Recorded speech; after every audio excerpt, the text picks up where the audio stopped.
Ya, baik, terima kasih. Tentang tajwid ini, sebetulnya bagi kita-kita yang baru mempelajari syarah hikam ini agak kesana kemarin nih.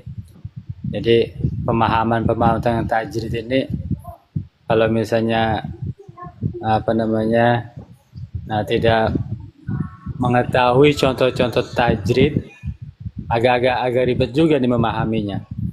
Seperti tadi kan ya, ketika seseorang akan melaksanakan sholat, kemudian dia pasang radio, volume dibesarin, ternyata dia semakin khusyuk sholatnya.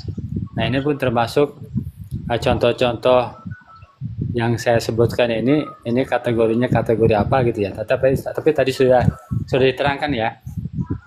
Kemudian ada lagi contoh ketika seseorang yang sudah bekerja sebagai karyawan, kemudian dia rajin ngaji, pas ngajinya di ahli tasawuf, sehingga dari pekerjaannya itu berhenti dari kerja. Dia rajin kembali ke pengajian, kemudian sementara nafkah keluarga ini sudah tidak bisa nih karena sudah berhenti dari kerjaannya. Dan ini termasuk kategori tajrid apa nih seperti ini. Kalau misalnya terjadi seperti ini, maka apakah berdosa atau tidak nih? Ya, seperti ini nih contohnya. Ya, mangga Pak Zainul Abidin. Waduh, berat. Gimana itu tadi Ya, kasus dari Ki Ubed?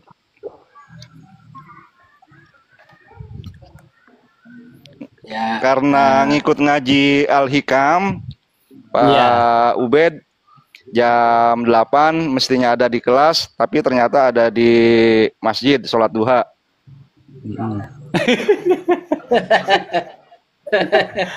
Mengerjakan pekerjaan dari pusat atasan ya. sesuai sesuai urutannya, Pak Bet. Kasus tadi Pak Ubed menurut saya ya kalau mengacanya kepada diri saya sendiri sebagai dosen murni yang pangkatnya lektor, saya mesti mengajar misalnya katakanlah 16 SKS, berarti kan jadwal saya agak full tuh setiap hari. Beda misalnya dengan dekan apalagi rektor yang tugas mengajarnya sudah sedikit kan. Berarti ya harus dikerjakan sebab-sebab itu sampai saya berada pada kondisi yang di jam sholat fardu, sholat sunnahnya saya sudah nggak ada ikatan tugas lagi.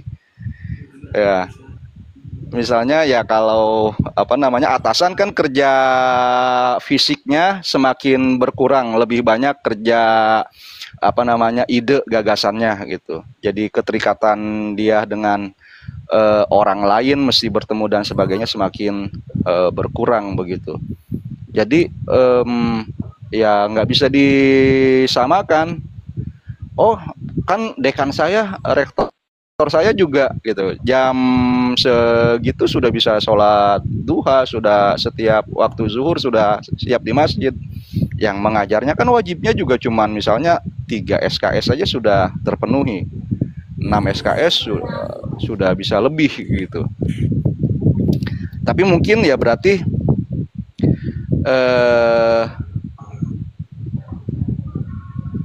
apa namanya, yaitu kalau ditinjaunya dari buku ini aja, kalau ditinjaunya dari segi ilmu manajemen, misalnya saya pernah mendengar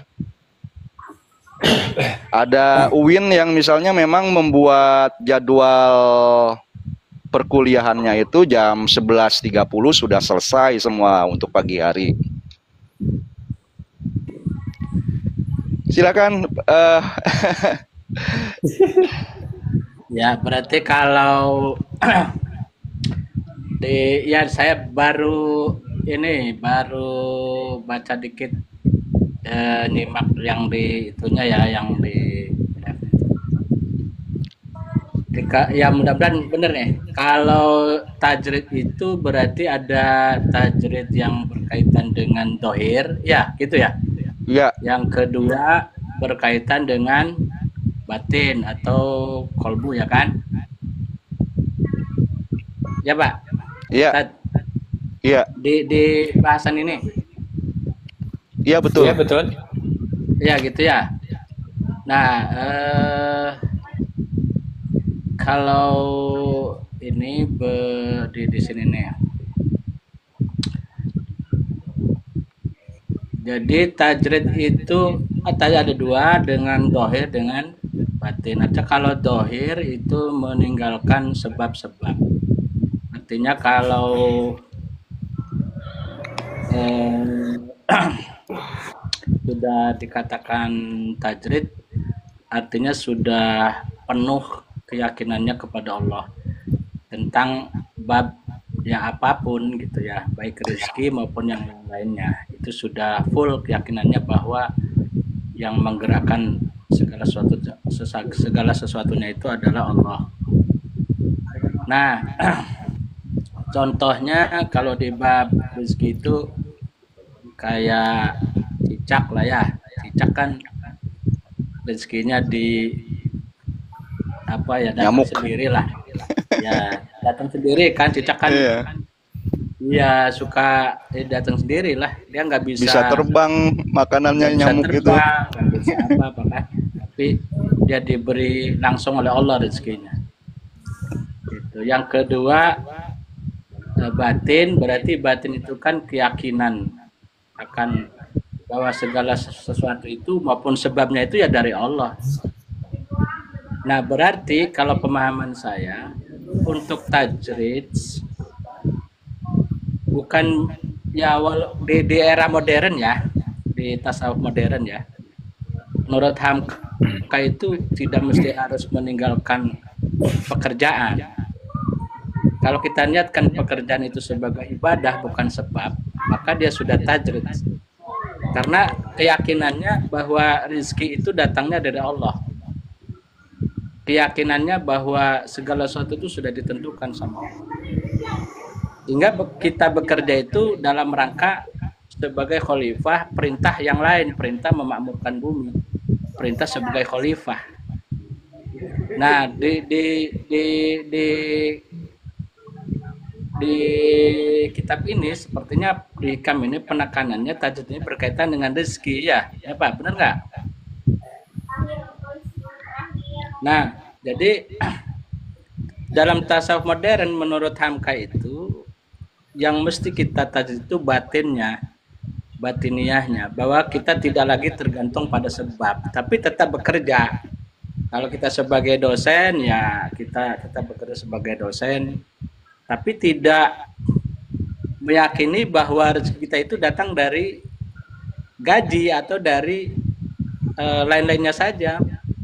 Kita meyakini bahwa rezeki itu sudah memang datangnya dari Allah.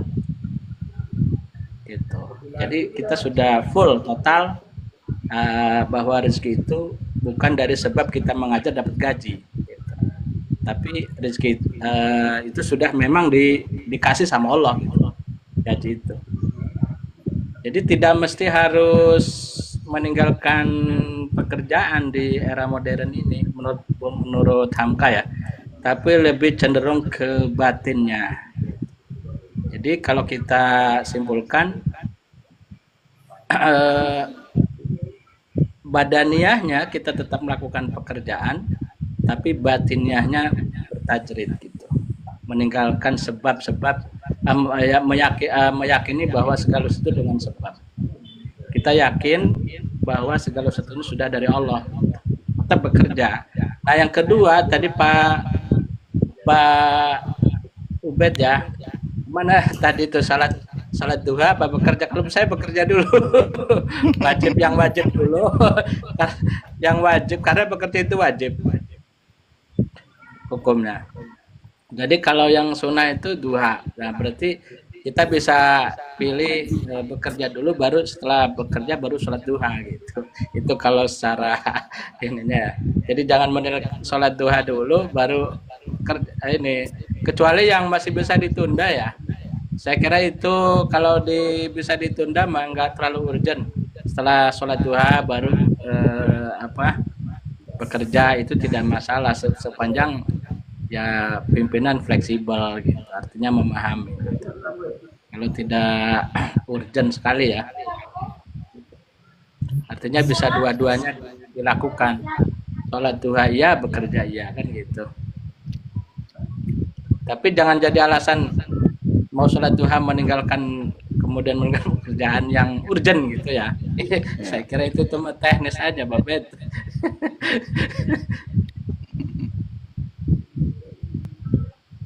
Gitu, Ustaz. Baik, terima kasih Pak Zainul Abidin. Yang Bapak sampaikan tadi dengan mengutip kepada Hamka di sini bisa kita lihat kesamaannya dengan syarah dari Ramadan Al-Buti untuk yang masalah tajrid dan asbab ini. Nah, di komputer saya sambil buka ikon, saya juga buka syarah hikam ini. Yang Buti ini udah ada terjemahannya bahasa Indonesia. Al-Buti mengatakan wa minal akhta'il jasima allati yaqa'u fiha kasirun minan nas. Salah satu kesalahan besar yang masih banyak dilakukan oleh manusia ma yatasawwarunahu min anna ta'ati wal ibadata masuratun fi a'malin mahdudatin muayyana, adalah membayangkan bahwa ketaatan dan ibadah kepada Allah itu terbatas pada amalan-amalan yang terbatas dan tertentu saja. Ya kayak tadi gitu kan, dalam ritual ada sholat fardu, ada sholat sunnahnya, itu yang dianggap sebagai ketaatan dan ibadah. Faiza tajawazaha ahaduhum waqa'a fi falakid dunya wa syawagiliha.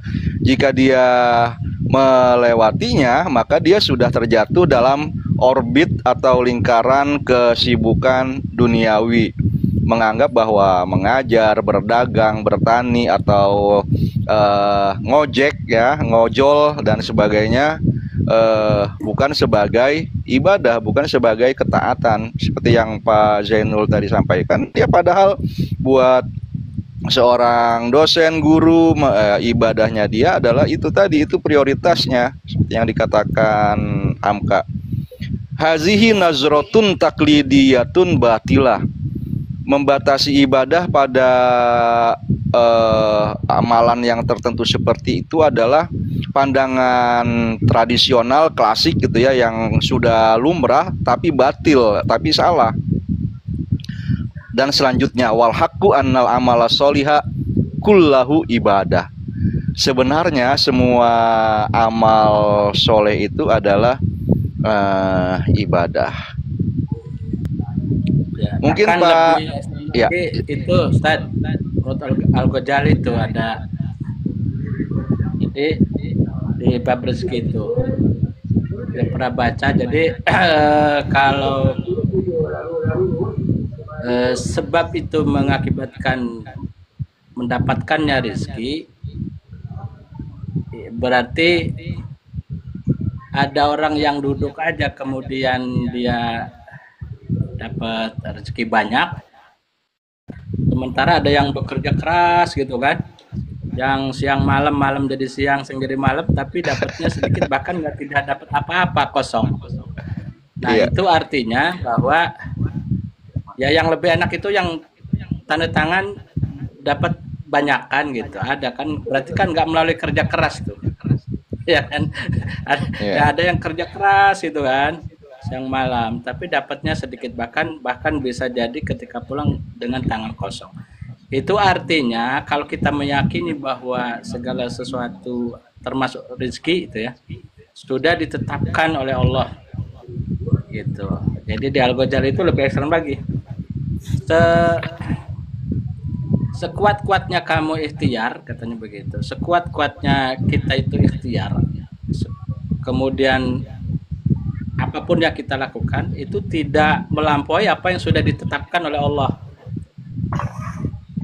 Jadi ya sudah, artinya rezeki itu datang bukan karena sebab, keyakinannya kan seperti itu Iya. Tapi kita tetap melakukan ikhtiar dengan perintah yang lain, bahwa kita itu diperintahkan memakmurkan bumi sebagai khalifah. Tapi untuk urusan pembagian rezeki, urusan sebab akibat, ya itu sudah sunatullah. Artinya segala sesuatu itu memang sebab akibat, tapi tidak meyakini bahwa segala sesuatu hasil dengan sebab akibat. Banyak yang hasil tanpa sebab. Ada juga yang sebabnya kencang tapi nggak hasil, kan gitu, nggak dapat apa-apa. Nah, Itu dalam filsafat bab rezeki itu. Iya, iya benar. Dalam filsafat pandangan Al-Ghazali itu disebutnya okasionalisme, bahwa yang secara umum dianggap oleh manusia ini ada sebab, ini adalah akibat. Memanaskan api ke panci yang berisi air, maka nanti airnya bakal mendidih. Kita memanaskan api itu adalah sebabnya, kemudian air mendidih itu adalah akibatnya. Itu ada hukum kausalitas. Mayoritas manusia beranggapan seperti itu. Kalau kata Al-Ghazali enggak. Allah yang menciptakan kita, menciptakan air, menciptakan api, panci, kompor dan sebagainya, ya memberikan kehendak ke dalam hati kita untuk nyetrekin kompor, tapi mendidihnya itu bukan karena semua sebab tadi, tapi karena Allah yang menciptakan mendidih lagi, sehingga bisa terjadi apinya udah ada dan sebagainya dipanasin tapi tidak membakar. Walaupun contohnya cuma ada satu ya, misalnya yang terkenal yaitu Nabi Ibrahim yang salaman ala Ibrahim itu. Ya Ibnu Rus sebenarnya kalau di kalangan rasionalis menjadi lebih diterima daripada Al-Ghazali, karena dia yang mengatakan kita harus tetap percaya sama kausalitas ini. Orang yang lebih disiplin, lebih bagus komunikasinya, dia yang akan lebih sukses. Itu nggak bisa misalnya menyandarkan kesuksesan, kekayaan pada itu. Tapi yang bisa saya terima itu adalah bahwa tadi kita bekerja harus diniatkan memang itu adalah kewajiban kita gitu ya, dalam memberikan manfaat, aktualisasi diri gitu, bekerja bukan dengan niat itulah jalan penghasilan kita gitu.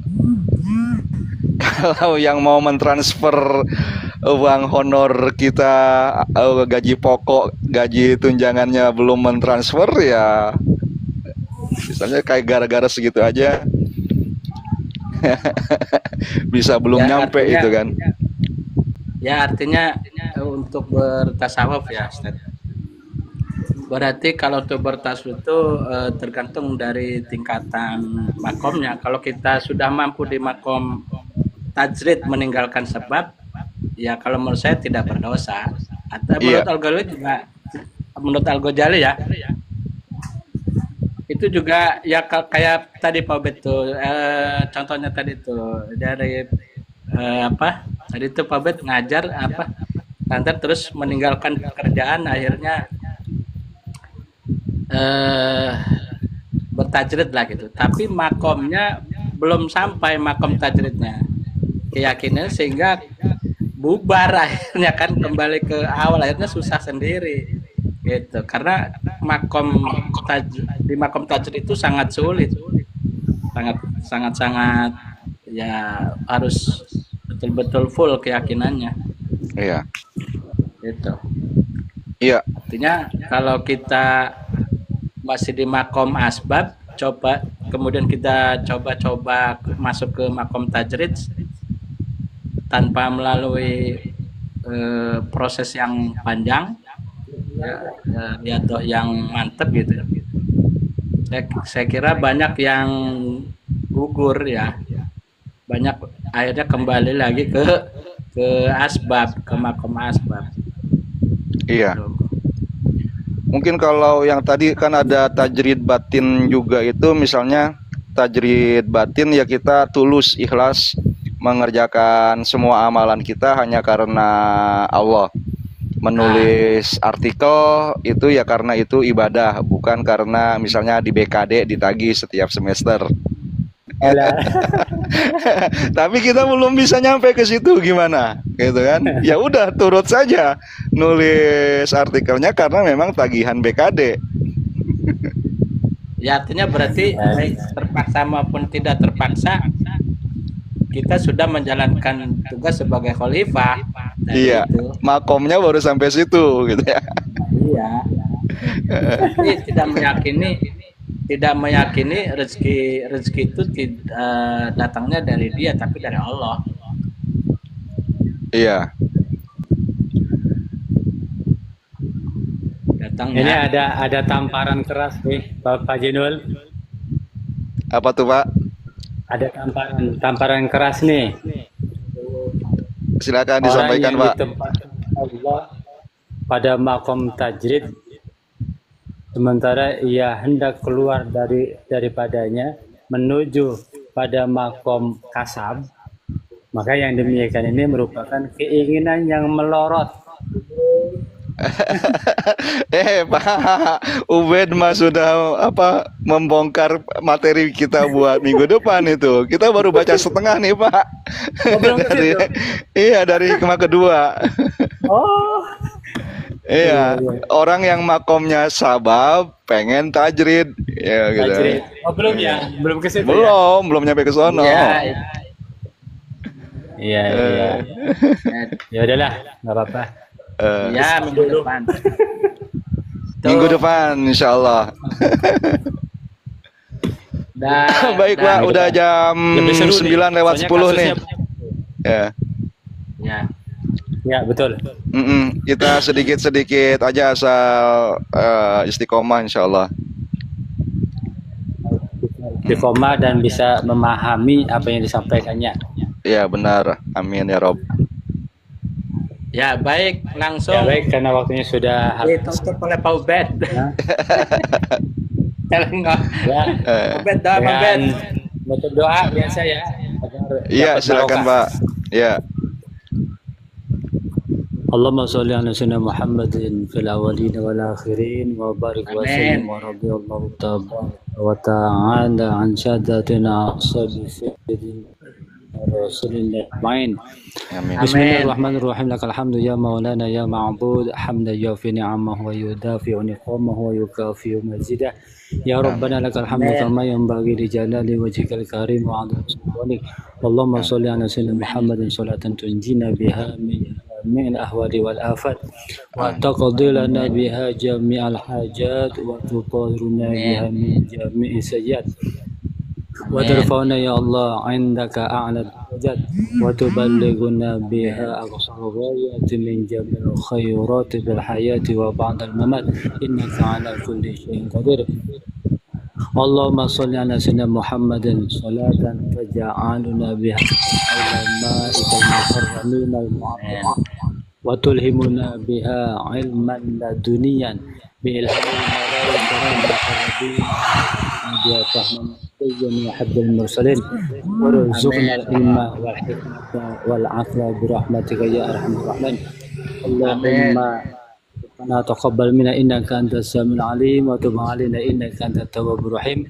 ربنا آتنا في الدنيا حسنة وفي الآخرة حسنة وقنا عذاب النار وصل وسلم على من الأنبياء والمرسلين والحمد لله رب العالمين. السلام عليكم ورحمة الله وبركاته.